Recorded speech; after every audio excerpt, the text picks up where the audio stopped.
Since Repair Clinic encourages you to perform this repair safely, a warning icon will appear when you should use caution.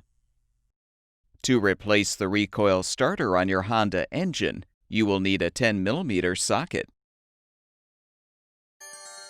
Before you begin the procedure, make sure the engine has cooled. For safety, detach the ignition coil wire from the spark plug to prevent the engine from accidentally starting. Loosen the starter rope retainer wing nut so you can release the rope from the retainer and allow it to rewind onto the starter pulley.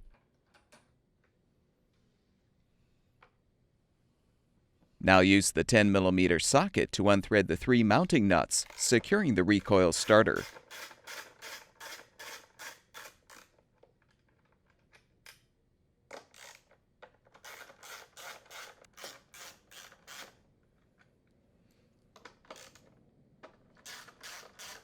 With the nuts removed, you can lift the old starter off.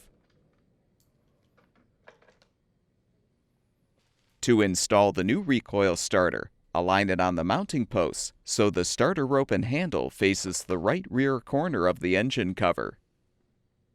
Thread and tighten the mounting nuts.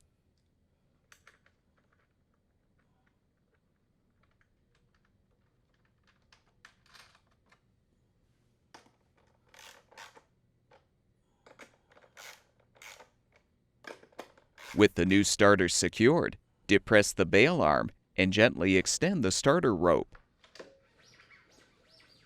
Position the starter rope handle in the retainer, then tighten the wing nut.